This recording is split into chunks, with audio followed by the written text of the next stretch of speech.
Já que os irmãos quiserem dizer outra coisa, diga assim: Jesus tem uma palavra para você agora. 1 Pedro, capítulo de número 4.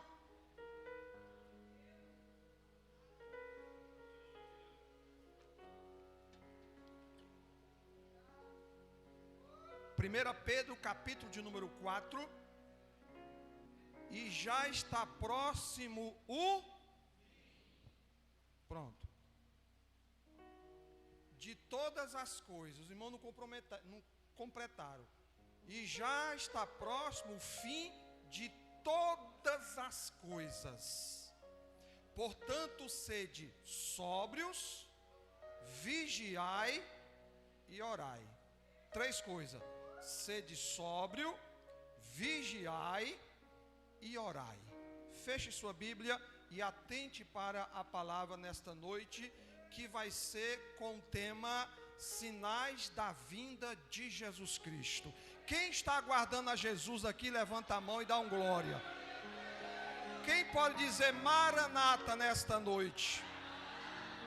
A certeza da volta de Jesus Cristo é a verdade mais significativa de toda a profecia bíblica. Tudo que a Bíblia fala, corrige, faz com que possa estar exatamente indo em direção a esta doutrina, a este ensinamento escatológico, apresentando predições escatológicas e sinais atuais da vinda do Senhor Jesus Cristo. E esta mensagem nesta noite, eu pretendo aqui servir de alerta para toda a igreja nesta noite, principalmente para os crentes despercebidos da brevidade da vinda do Senhor Jesus, da volta do Senhor Jesus Cristo. O significado da palavra sóbrio, vigiai, é de cautela, é de cuidado, é de acautelar, é de sobreaviso, é de prevenção, precaver. E esta palavra, ela foi proferida por Jesus quando ele estava com os seus discípulos, mostrando o templo, indo para o Monte das Oliveiras, sentando com eles, e eles fazem esta pergunta, uma pergunta pertinente: quando isso vai acontecer? Que sinal tem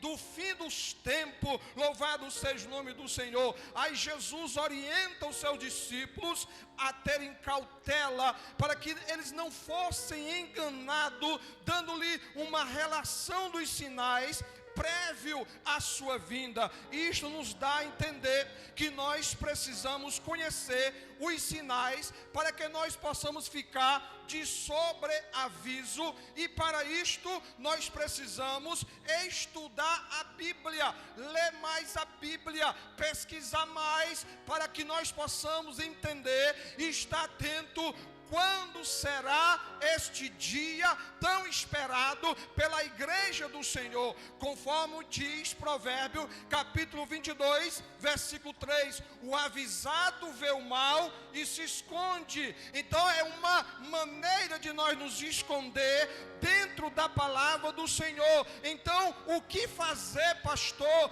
para nós não sermos enganados com tantas coisas que está acontecendo neste mundo? O problema nos últimos dias é que alguns crentes professos estão aceitando novas revelações, entre aspas, novas revelações, mesmo que elas conflitem com a palavra revelada de Deus, que é a Bíblia Sagrada, e isto motivará uma oposição, o que? A verdade bíblica dentro da igreja. Homens que pregam um evangelho misto, ocupando posições estratégicas de liderança em muitas igrejas e também nas escolas teológicas. Os tais estarão enganando, estarão desviando muitas pessoas incautas por não ter conhecimento, por não saber, por não mergulhar na Bíblia, por não entender a abreviação brevidade da volta do Senhor Jesus Cristo. E diante da declaração de Jesus sobre a queda de Jerusalém e a destruição do majestoso templo, que os discípulos levaram Jesus para mostrar a ele: olha Jesus, que templo maravilhoso. A Herodes, ele fez um mega templo para poder impressionar o judeu, e os judeus verem ele como um grande governador. Dizem-se a história que lá tinha pedra de quase 1 tonelada, polida, a coisa mais linda do mundo, aquela magnitude do templo. Aos discípulos chegam para Jesus e Jesus: vem aqui, olha, contempla Jesus, que templo maravilhoso. Aí Jesus dá uma palavra não muito agradável. Ele diz assim: está vendo tudo isso? Não vai ficar pedra sobre pedra que não seja derrubada. Jesus estava prevendo o fim. Os discípulos fizeram-lhe a pergunta-chave que originou o grande discurso profético, quando disseram: diz-nos quando serão estas coisas e que sinal haverá do fim do mundo. Que sinais nós estamos vendo hoje, querido, do fim do mundo? O texto de Mateus capítulo 24 é uma profecia com uma abrangência muito grande, uma abrangência histórica e também escatológica, que aponta as coisas do futuro. Em primeiro lugar, diz respeito a Israel, as profecias voltadas para Israel, e depois vem referindo-se para a igreja. Tudo corre em torno de Israel, que é a figueira, que é o relógio de Deus, e também em torno da igreja. Deus, ele pegou esses dois povos, fez aliança com um e enviou o seu filho para morrer por outro. Louvado seja o nome do Senhor. Então todas as profecias apontam para esse povo e para este tempo determinado por Deus. Louvado seja o nome do Senhor. Existem algumas predições de caráter particular que Jesus falou para o seu discípulo. Jesus, ao proferir o seu discurso público nos pátios do grande templo de Jerusalém, ele aproveita a ocasião para predizer sobre o futuro da cidade e o futuro daquele templo. O templo magnitude, uma coisa maravilhosa para o judeu.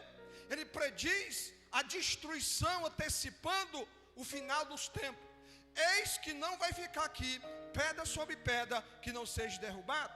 E aí alguns fatos proféticos seriam presenciados e vividos por aquela geração. Ele predisse que aquela geração iria ver fatos proféticos, mas seriam somente, ao mesmo tempo, indícios de fatos escatológicos, apontando para o futuro, lá para frente, fatos escatológicos inevitáveis, ou seja, teriam que acontecer, tem que acontecer antes da igreja ser arrebatada. Louvado seja o nome do Senhor. Quando ele fala da destruição de Jerusalém, do templo, um pouco antes dessa predição, os discípulos quiseram impressionar Jesus, chamando-lhe a atenção para a esplêndida e forte estrutura do templo, que era o quê? Um orgulho de todo israelita, de todo judeu. Para poder fortalecer o seu discurso, Jesus então predisse a destruição de tudo aquilo naquela mesma geração. Louvado seja o nome do Senhor. Fato é, meus amados, que no ano 70 depois de Cristo, ou talvez Jesus tenha preferido isso com 32 anos, por seus 33 anos, que foi o período que ele viveu. Então, aproximadamente 35 anos depois, essa profecia se cumpre. O general Egito, ele cerca Jerusalém com todos os seus carros e cavaleiros, com todos os seus exércitos, ele sitia a cidade, ele toma a cidade, ele derruba o muro, ele destrói muita coisa ali, e ele vai direto para o templo, tira todo o ouro do templo, tudo que é precioso do templo, ele vai, toca fogo em Jerusalém, toca fogo no templo, e aconteceu exatamente o que Jesus falou. Louvado seja o nome do Senhor, porque a palavra de Jesus é uma palavra profética, e se você está aqui nesta noite para receber uma palavra profética, Jesus está no controle, Jesus está no controle da nossa vida, Jesus está no controle da tua vida, meu irmão, Jesus está no controle desta igreja, Jesus está no controle do mundo. Levanta a tua mão e adora, adora Ele, Ele está no controle. Aleluia. E de fato ali não ficou pedra sobre pedra. E quem já visitou Jerusalém tem um testemunho histórico evidenciado nos restos das muralhas e dos edifícios sagrados dos dias de Jesus. A profecia, ela teve o seu cumprimento literalmente. Algumas predições feitas no Monte Escatológico, que é o Monte de Jerusalém, o Monte das Oliveiras. E é interessante destacar o Monte das Oliveiras, não só como um monte com histórias de vitórias, de derrotas, de guerras físicas, de guerras espirituais, mas um monte no qual acontecerá o evento mais importante da escatologia cristã. Jesus descerá visivelmente no Monte das Oliveiras. Você não entendeu? O Monte das Oliveiras em Jerusalém é onde Jesus virá visivelmente com a sua igreja para implantar o milênio na terra. Louvado seja o nome do Senhor Jesus. E a pergunta: quando sucederão estas coisas? Resultou da predição de Jesus sobre o templo da cidade e a cidade. E na sequência os discípulos queriam saber ainda sobre a vinda de Cristo. E aí eles disseram: que sinal haverá da tua vinda e do fim do mundo? Mais duas perguntas: que sinal haverá da tua vinda e do fim do mundo? A expressão tua vinda é uma referência à segunda vinda pessoal de Cristo, especialmente sobre aquele mesmo monte onde eles estavam conversando, o Monte das Oliveiras. Geograficamente, o Monte das Oliveiras se destaca pela sua altura. Do alto dele se pode ver toda Jerusalém, bem como o local do antigo templo de Salomão. Mas o que chama a atenção aqui, em Mateus 24, é o fato de Jesus ter chamado o seu discípulo de modo particular e especial para poder profetizar sobre o futuro de Israel. Louvado seja o nome do Senhor. Jesus também advertiu de alguns falsos alarmes que poderiam acontecer, e em uma admoestação contra os falsos sinais que seriam aliadados como se fossem os reais, os verdadeiros. Nós sabemos que a verdade ela anda aqui e a mentira anda bem pertinho dela. E às vezes as pessoas se confundem com uma meia mentira e com uma meia verdade. Uma meia verdade nem é verdade e nem é mentira. Uma meia mentira nem é verdade e nem é mentira. E isso anda muito paralelo e nós temos que ter cuidado. E o espírito de discernimento, que é um dom que Deus dá para a sua igreja, para você entender e compreender os dias e a hora e o que é que está agindo na tua vida. Louvado seja o nome do Senhor, porque haverá muitos falsos cristos. O próprio Jesus disse: acautelai-vos que ninguém vos engane. Existem muitas pessoas que estão enganados com o evangelho banalizado, com outro evangelho que não é o evangelho de Cristo. Indiscutivelmente, essa pessoa, além de presunçosa e não conhecedora das Escrituras, é um falso profeta. E nós temos que ter o Espírito do Senhor para discernir quais seriam os falsos alarmes ou sinais pelos quais não podemos nos deixar enganar. Primeiro, falso Cristo. Nunca em toda a história da humanidade, depois de Jesus Cristo, se levantou tantos falsos cristos. Nos mais de 2000 anos da história do cristianismo, centenas de falsos cristos ou messias têm aparecido e enganado a muita gente. Ele fala também de guerras, mas guerras não determinadas. São falsas guerras, todas aquelas que não podem ser determinadas com sinais evidentes da volta do Senhor Jesus.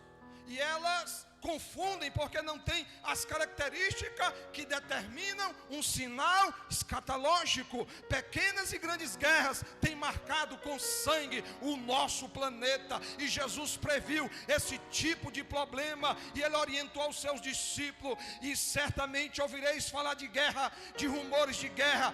Vede, não vos assusteis, porque é mister, é necessário que isto aconteça, mas ainda não é o fim.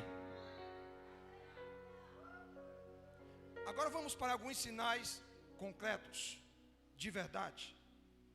Não há evidência doutrinária para se afirmar que determinados acontecimentos da atualidade sejam sinais precisos da volta de Jesus. Não tem quem possa determinar isso.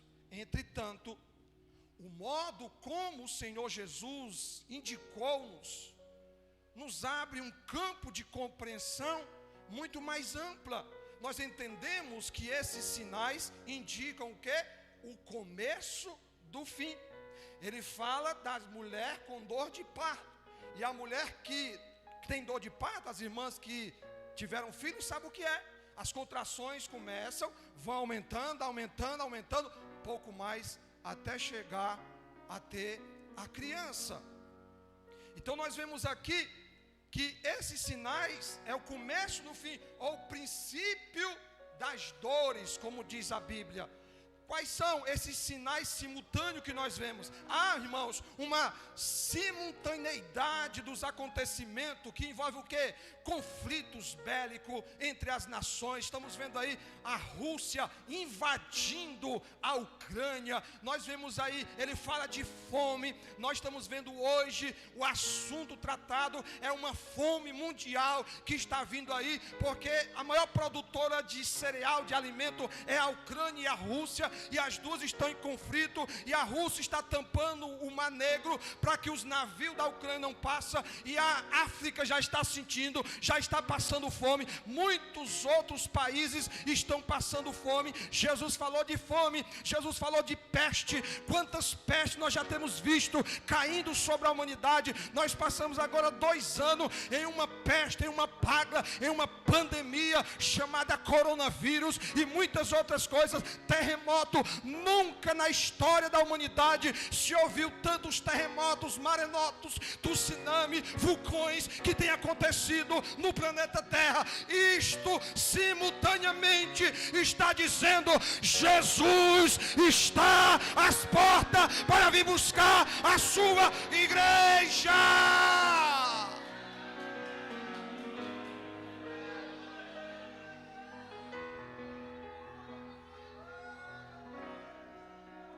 Aleluia!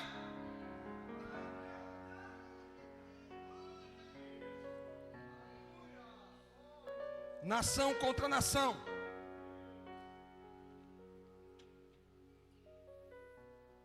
Reino contra reino. Nós tivemos 2 grandes guerras, que é a chamada Primeira Guerra Mundial, de 1914 até 1918. 4 anos de guerra. E depois tivemos a Segunda Guerra Mundial, que foi de 1939 a 1945. 6 anos de guerra. A destruição provocada por estas guerras mundiais, elas são incalculáveis. 2 dos sinais concretos da vinda do Senhor indicado merece também a nossa atenção. Primeiro, a possibilidade de uma terceira guerra mundial. Isso não está fora de contexto. Os mísseis supersônicos que a Rússia está treinando, jogando, dizendo assim: não vê não, não vê. E os Estados Unidos enviando arma, guerra, arma, dinheiro, bilhões para a Ucrânia.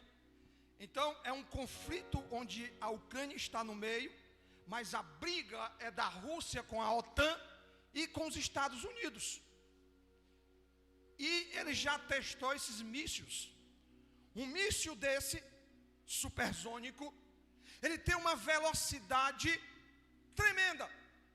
Eu estou falando aqui, está me ouvindo, Diácono Marcos? Bem ligeirinho. A história diz, os cientistas dizem que um míssil supersônico, ele tem a velocidade 10 vezes mais do que o som. 10 vezes mais do que o som. Que pode transpor um continente. Estão todos armados. Há uma possibilidade de terceira guerra mundial. Porque com os poderes químicos e atômicos sob o domínio de algumas nações, é assustadora. Entretanto, antes de uma catástrofe global, certamente o Senhor virá e arrebatará a sua igreja. Eu falei quinta-feira aqui, eu sou pré-tribulacionista, porque existem muitas correntes teológicas. Tem uma corrente teológica que diz que a igreja vai passar pela grande tribulação para ser polida. Tem outra corrente teológica que diz que a igreja vai passar depois da grande tribulação, é que ela vai ser arrebatada. Mas se nós atermos ao texto, nós vamos entender várias passagens que a igreja não vai passar pela grande tribulação. Enquanto estiver acontecendo a grande tribulação aqui na terra, a igreja está no céu, nas bodas do Cordeiro, festejando, participando da maior santa ceia que vai existir na história da igreja. E sabe quem é que vai servir? Jesus de Nazaré, o Cordeiro que morreu, mas está vivo. Chorou de cantar a malama, terei de cantar a malama.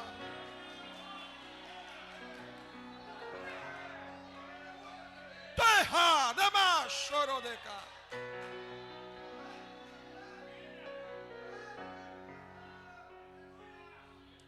Vamos só fazer aqui uma contextualização rapidinho nesse negócio. Eu namoro uma moça. Fico com ciúme não, pastora. Namoro uma moça. Dou uns presentes a ela, colar, roupa, veste, bonita. Aí eu digo para ela, ó, eu cuido de ti. Eu vou fazer uma viagem, mas eu vou voltar para te buscar. Vou pegar aqui um segurança. Ele vai andar contigo 24 horas por dia. Ele vai te consolar. Ele vai cuidar de ti. Ele vai te orientar. Ele não vai deixar você sofrer na mão. Quando eu voltar, eu quero que você esteja bonita, adornada, preparada para o casamento, porque eu vou fazer uma grande festa. Eu estou voltando, aguarda. A palavra do Senhor diz: aquele que há de vir virá e não tardará. Sabe quem é o teu segurança? É o Espírito Santo. Jesus disse: eu não vos deixarei órfão, eu vou para o Pai, mas eu vou deixar com vocês o Paracleto, aquele que consola. Ele vai guiar você, ele vai direcionar você, e eu virei. Não se turbe o vosso coração, crede em Deus, crede também em mim. Na casa de meu Pai há muita morada. Se não fosse assim, eu não vos teria dito. Eu vou preparar lugar, mas eu voltarei. Só quem acredita que Jesus vai voltar, levanta a mão para o céu e dá glória, dá glória, dá glória, dá glória.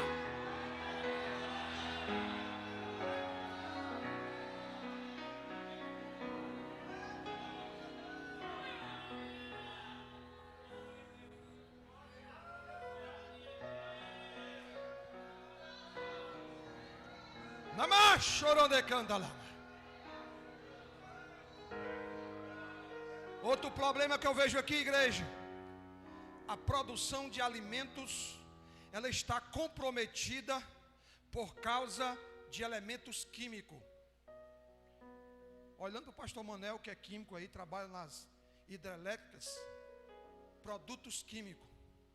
É difícil você comer hoje não for industrializado. É difícil, cheio de produtos químicos, cheio de hormônio.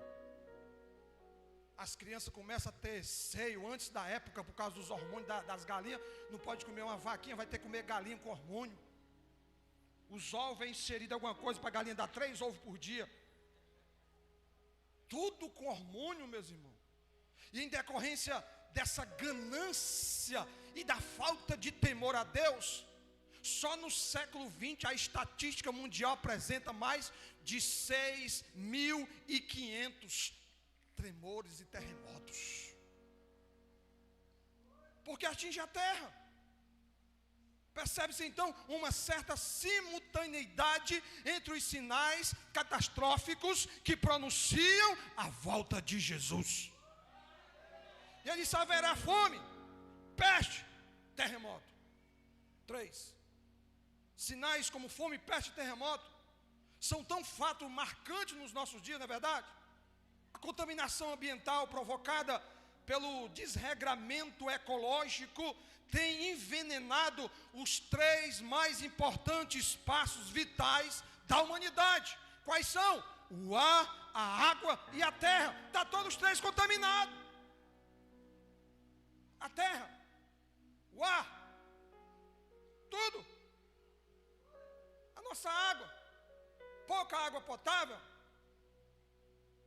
A proliferação das doenças aumenta cada vez mais e o índice de mortalidade. Misteriosas pestes desafiam a ciência, assolando a humanidade. Quantos milhões morreram agora? Quantos morreram na peste balbônica, na peste negra, na peste do rato, na peste do barato? Agora está vindo a peste do macaco. É peste que não acaba mais, e vai vir mais ainda. Mas enquanto está vindo peste, eu estou me preparando para entrar no céu de glória. Louvado seja o nome do Senhor. A fome traz para o panorama mundial um aspecto de terror, irmãos. Primeiro foi o coronavírus. Depois veio a guerra da Ucrânia, que atinge todos os países. O Brasil deixou de comprar fertilizante porque a Rússia é a maior distribuidora. Aí vai atingindo todos os países. A Europa está tremendamente atacada porque eles vetaram, deixaram de comprar o combustível da Rússia. Uma forma de sanções para ver se ele para de invadir, tomar outro país. É o que nós estamos vendo no cenário hoje. São predições da volta do Senhor Jesus. O fim está próximo. Quando ele fala o princípio de dores, o texto refere-se metaforicamente às dores de parto de uma mulher, como nós falamos, a uma criança. São as primeiras dores decorrentes das contrações que vão estar anunciando a hora do parto.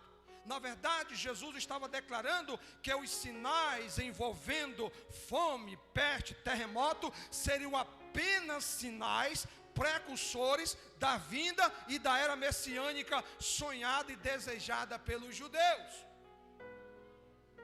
Aí ele fala também de angústia na terra. Eu pergunto, quem é que não está angustiado hoje? Angústia na alma. essa angústia, ela está embutida também no princípio de dores, sentida pela humanidade, especialmente pela igreja de Cristo. É quem se angustia mais. E de fato, essa perplexidade das criaturas diante dos sinais que se evidenciam aqui na terra, esta angústia ou este perplexo está oprimindo as pessoas, está trazendo pressão psicológica, pressão na mente. A perplexidade significa uma confusão mental, uma neurose. Em outras palavras, ele está aqui que a geração anterior ao seu regresso estaria sob uma forte pressão de todos os pontos de vista e não se veria uma saída para tal estado da coisa. Não tem saída. A angústia está aí. O problema está aí. O medo está aí. Então, uma neurose coletiva, mundial, que provoca o desespero.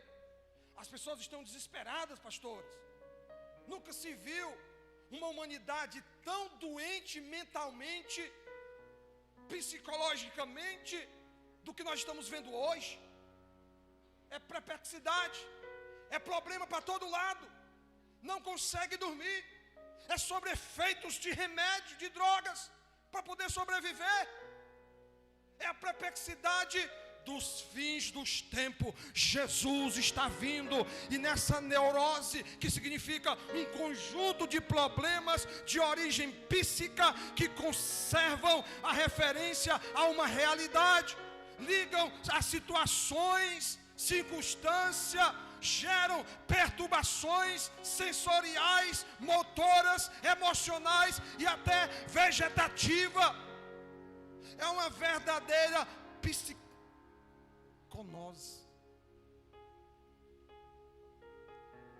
É o pressentimento da chegada do fim desta agonia. Deus falou isso para Daniel. E nesses tempos de globalização, de economia mundial, percebe-se a preocupação quando apenas uma economia se descontrola e traz aí um desassossego a todos. Por causa de a guerra de um país, todo o planeta está sofrendo. Outra coisa que Jesus falou foi ameaça à igreja. Nunca a igreja foi tão ameaçada como está sendo hoje. Quando falo igreja, falo eu e você, membros, sendo ameaçados. Jesus previu certos problemas que afetariam a sua igreja.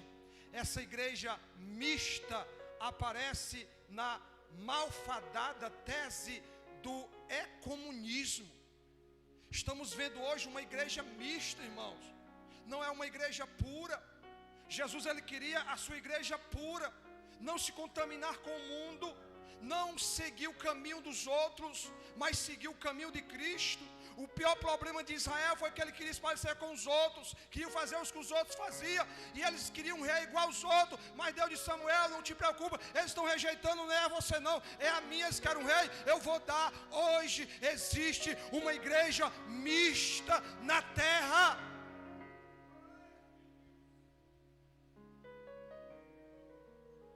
E ela está nessa questão do ecumenismo.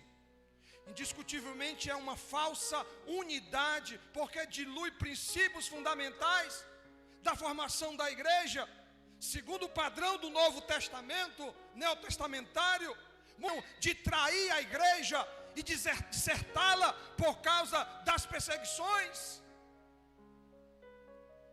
A ação de, quando ele fala trair-se uns aos outros, refere-se àqueles que, para salvar sua própria pele, entregaria os seus irmãos à autoridade. Trair-se uns aos outros, traição no meio do povo de Deus, no meio da igreja mista. alguma coisa e não tiveram cuidado de estar na casa do Senhor, no culto da unidade. A resposta aqui é bem óbvia, e a respeito dos sinais atuais, nós devemos entender ainda que princípio de dores, no original grego, dá a ideia de um trabalho de parto. Porém, trabalho de parto de quem? O contexto refere-se ao Messias, o nascimento do Messias. A igreja está sofrendo dores de parto. A verdade indissolúvel da palavra de Deus. A igreja verdadeira não pode se associar a uma igreja falsa, a uma igreja idólatra. Eu não posso compactuar. Não podemos compactuar o sagrado com o profano. É impossível. Falsos e verdadeiros cristãos estariam juntos, mas não demoraria a revelar sua identidade. Na igreja do Senhor, o falso e o verdadeiro, o justo e o ímpio. Na igreja do Senhor, Jesus ele falou várias parábolas mostrando a diferença entre o falso e o verdadeiro, o puro e o impuro, o pecador e o santo. Não pode haver. Ele falou da parábola do trigo e do joio. Vamos arrancar? Não, deixa para o final. Ele falou da rede que é ajuntada e lançada ao mar e é colhido vários tipos de peixe.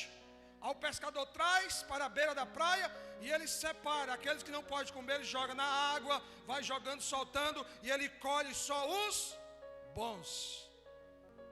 Jesus falou das 10 virgens, 5 tinham azeite, mas 5 não tinha. Ele falou das ovelhas e dos bodes.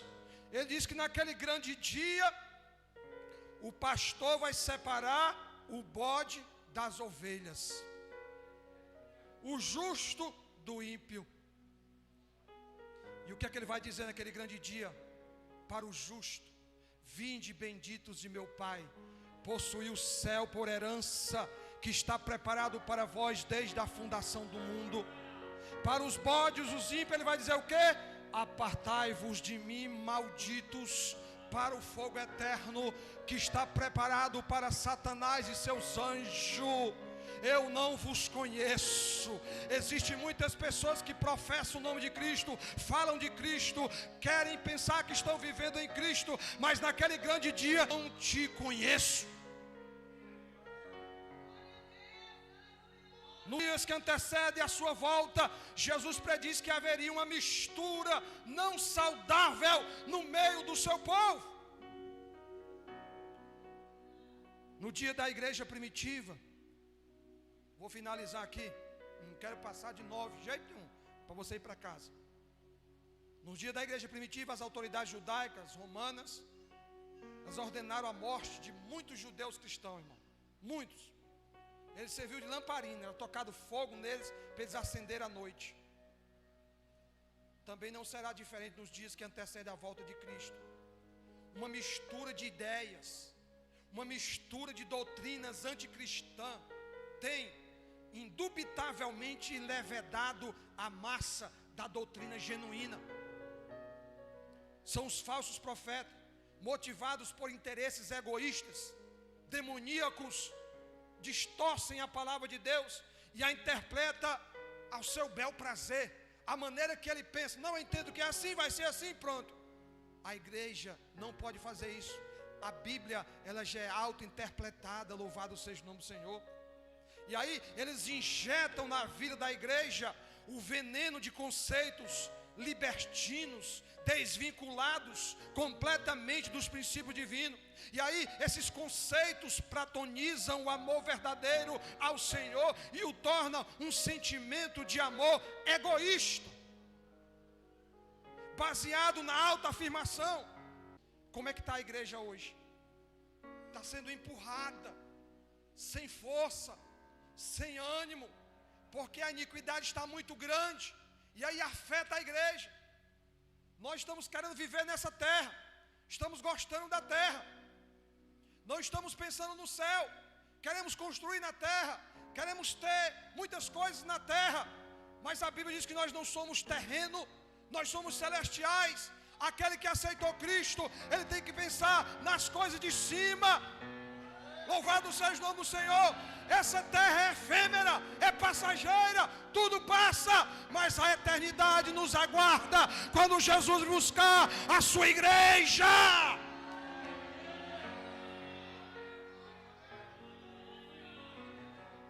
Jesus falou que por causa disso o amor de muitos esfriaria. Como é que está a temperatura do nosso amor pelas coisas de Deus, irmão? Como é que está a temperatura nossa pelo amor da igreja que eu faço parte? Que tipo de amor é este que o texto se refere? É o amor comprometido com Cristo e a sua igreja. São crentes que não têm compromisso com as coisas de Deus, com as coisas espirituais.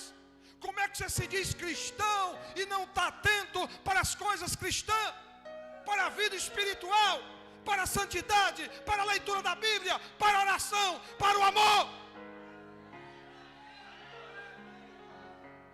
Não tem como vivermos como igreja se o amor não for demonstrado na prática.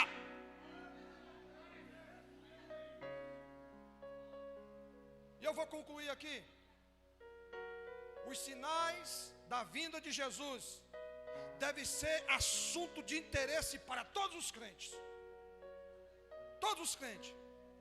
Para despertar. E ao mesmo tempo, um grande alerta para os crentes descuidados. Jesus está te dando uma chance hoje. Você veio aqui para ouvir esta mensagem, para você se consertar hoje. Porque Jesus pode vir buscar a sua igreja hoje, agora, e você irá subir. Jesus está dizendo para você: se conserte, se ajeite, mude. Deus dá tempo, Ele alerta. Existe um adormecimento espiritual, pastores, em muitas pessoas que estão dormindo. O sono da negligência, do cuidado. Ele está dizendo: ficai de sobreaviso, sede sóbrio. O que a pessoa sóbria, ela nem está beba e nem está boa. Ela nem está embriagado, mas também não está bom. Ela está sóbrio. Então você tem que ter cuidado, sóbrio, vigilante para as coisas espirituais. E assim, posso entender que apesar dos teólogos divergirem quanto distinguir esses primeiros 14 versículos de Mateus 24 como sendo dentro da era da graça ou da igreja, o segredo para escapar principalmente do período dos tempos do gentio, que antecede a grande tribulação, é perseverar até o fim. Até o fim, até o fim, até o fim. Mas aquele que perseverar até o fim, não é 2 passos, não é até a metade, não é 75%, 80%, 95%, 99%, tem que ser 100%, perseverar, louvado seja o nome do Senhor. Se você nesta noite, o Espírito Santo soprasse no teu ouvido agora e dissesse: você tem 1 minuto. Eu estou vindo buscar a igreja daqui 1 minuto. O que é que você faria?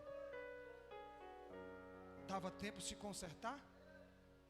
Dava tempo de correr as portas e sair nessa rua para cima e para baixo, dizendo: Jesus está voltando, Jesus está voltando. Você tem 50 segundos antes de ser arrebatado. O que é que você vai fazer? Vai pedir perdão ao irmão? Porque inimigo não entra no céu. Falta de perdão não entra no céu. Calúnia não entra no céu. Fofoca não entra no céu. Você tem 40 segundos para ser arrebatado. O que é que você vai fazer? 40 segundos. Vai correr para algum irmão? Vai pedir perdão? vai se ajoelhar. Não dá tempo de proclamar mais para ninguém, porque é 40 segundos. Você tem 30 segundos para ser arrebatado. Fique de pé, igreja, nessa noite. Fique de pé, porque você só tem agora 20 segundos para ser arrebatado. O que é que você vai fazer agora? Dá tempo de se arrepender, dá tempo de pedir perdão. Ei, você só tem 10 segundos agora. Então se arrependa, se conserte, se ajeite, se organize. Você só tem agora 8 segundos. Você só tem 7 segundos. Você só tem 6 segundos para ser arrebatado. Você só tem 5, 4, 3, 2, 1. Jesus está vindo buscar a sua igreja, e aquele que está preparado irá subir.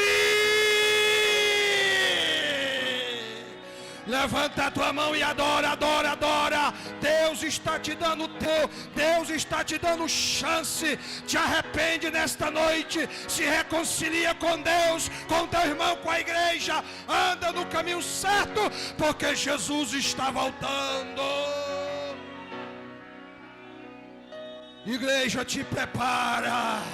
Prepara-te, ó Israel, com teu Deus. Nesta noite, Senhor da glória, Espírito Santo de Deus, nós temos pregado sobre a tua vinda. Nós temos pregado sobre o arrebatamento da igreja. Eu tenho certeza, Senhor, que nesta noite o Senhor tocou em coração, o Senhor impactou vida, que nesta noite você não vai sair daqui a mesma pessoa. Nesta noite vai haver mudança na tua vida. Vai mudar a partir de hoje. Vai mudar o teu modo de viver, vai mudar o teu modo de pensar, vai mudar o teu modo de agir. Vai mudar.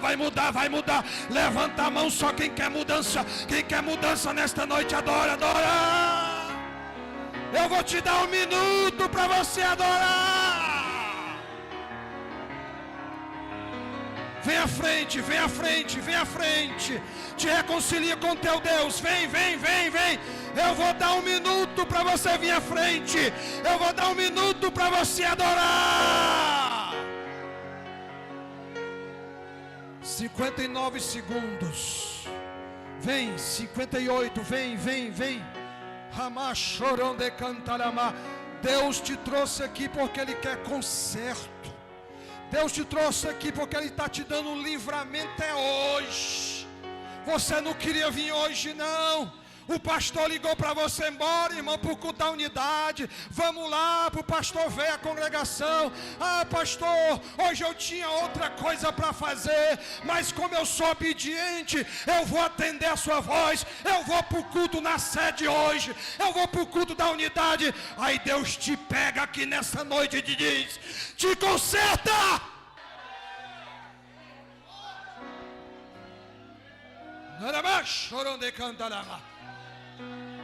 Vou terminar. Muito em breve vai sair. 30 segundos. Vem. De um povo que desapareceu. Chorando cantarama, lama, chorando cantarama. Do que terema cantarama, lama, chorando cantarama, lama, chorando lama. Chunde rei de cas.